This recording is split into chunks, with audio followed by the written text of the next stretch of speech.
खुदा बाप और बेटे और उल कुदुस के नाम से आमीन। मेरे अज़ीज़ो, आइए हम खुदावंद अपने खुदा का शुक्र करें जिसने आज का ये खूबसूरत दिन हमारी ज़िंदगी में बढ़ा दिया। तो आइए अज़ीज़ो, हम आज के दिन का आगाज़ बाइबल मुक़द्दस में से पाकमा कलीसिया की चुनी हुई तिलावतों से करते हैं।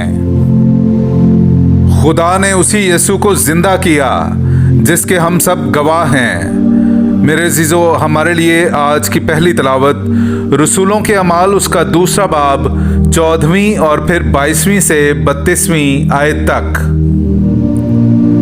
तब पतरस ने उन 11 के साथ खड़े होकर अपनी आवाज़ बुलंद की और उनसे कहा, ऐ यहूदी मर्दों और यरूशलेम के सब रहने वालों, ये जान लो और कान लगाकर मेरी बातें सुनो कि यीशु नासरी एक शख्स था जिसका खुदा की तरफ से होना उन मौजज़ों और अजायबात और करिश्मों से तुम पर साबित हुआ जो खुदा ने उसकी मार्फत तुम में दिखाए, जैसा कि तुम खुद भी जानते हो। जब वो खुदा के कायम इरादे और इल्म साबिक के मुताबिक पकड़वाया गया तो तुमने उसी को बेशरा आदमियों के हाथ से सलीब दिलवा कर कत्ल किया, मगर खुदा ने मौत के दुखों से आज़ाद करके उसे जिंदा किया, क्योंकि मुमकिन ना था कि वो उसके कब्जे में रहता। क्योंकि दाऊद उसके हक में कहता है कि मैं हर वक्त खुदाउन को अपनी निगाह में रखता हूँ, क्योंकि वो मेरी दाहिनी तरफ है ताकि मैं जुम्बिश ना खाऊं। इसलिए मेरा दिल खुश और मेरी जुबान शादमान है, बल्कि मेरा जिस्म भी अमन से रहा करेगा, क्योंकि तू मेरी जान को आलमे असफल में ना छोड़ेगा और ना तू अपने मुकद्दस को सड़ने ही देगा। तूने मुझे जिंदगी की राहें बताई, तू मुझे अपने दीदार के सबब से खुशी से भर देगा। ऐ मर्दो भाइयों, मैं बुजुर्ग दीन दाऊद के हक में बेधड़क कह सकता हूँ कि वो मरा और दफन भी हुआ और कि आज के दिन तक उसकी कब्र हमारे दरमियान मौजूद है। लेकिन वो एक नबी था और वो जानता था कि खुदा ने मुझसे कसम खाई है कि तेरी सुलब की औलाद में से तेरे तख्त पर एक बैठेगा। उसने पेश बीनी करके क़यामतुल मसीह की बाबत कहा कि वो आलमे असफल में ना छोड़ा गया, ना उसका जसद सड़ने पाया। उसी यीशु को खुदा ने जिंदा किया जिसके हम सब गवाह हैं। पाक कलाम का पढ़ा और सुना जाना हम सब के लिए बाइस बरकत हो। खुदा का शुक्र हो। ऐ खुदावंद, मेरी हिफाजत कर, क्योंकि मैं तेरी पनाह लेता हूँ। मेरे अज़ीज़ो, आइए हम खुदावंद अपने खुदा की हम्द व तारीफ़ करें। मैं आपके सामने पढ़ूंगा ज़बूर नंबर 16, उसकी पहली, दूसरी, 5वीं और फिर 7वीं से 11वीं आयत तक। ऐ खुदा, मेरी हिफाजत कर, क्योंकि मैं तेरी पनाह लेता हूँ। मैं खुदावंद से कहता हूँ कि तू मेरा खुदावंद है, तेरे बगैर मेरी भलाई नहीं। खुदावंद मेरी मिरास और मेरे जाम का हिस्सा है, तू ही मेरे बकरे का निगहबान है।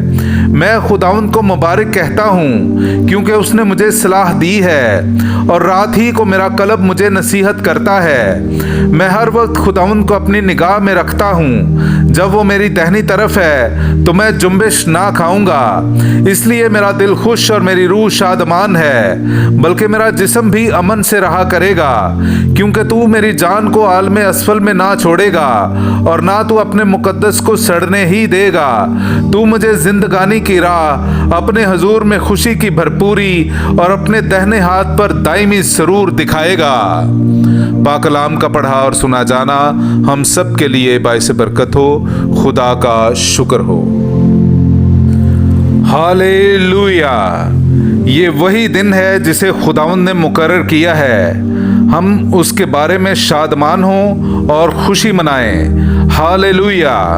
मेरे अज़ीज़ो, आइए हम आज का इंजीली इक़्तिबास सुनते हैं। इंजील मुक़द्दस बाब मुताबिक मुक़द्दस मत्ती उसका 28वां बाब 8वीं आयत से लेकर 15वीं आयत तक।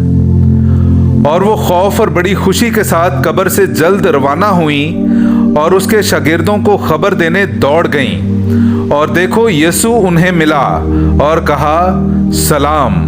उन्होंने पास आकर उसके कदम पकड़े और उसे सजदा किया। तब यीशु ने उनसे कहा, डरो नहीं, जाओ मेरे भाइयों को खबर दो कि जलील को जाएं, वहां मुझे देखेंगे। जब वो राह में थीं तो देखो, पहरे वालों में से बाज ने शहर में आकर जो कुछ हुआ था सरदार काहिनों से बयान किया।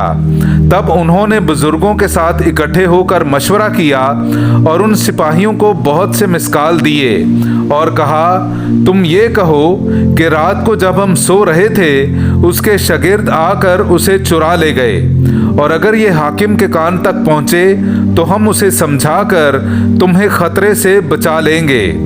चुनांचे उन्होंने मिसकाल लेकर जैसे सिखाए गए थे वैसा ही किया, और ये बात आज के दिन तक यहूदियों में मशहूर है। पाकलाम का पढ़ा और सुना जाना हम सब के लिए बाइस बरकत हो। खुदा का शुक्र हो।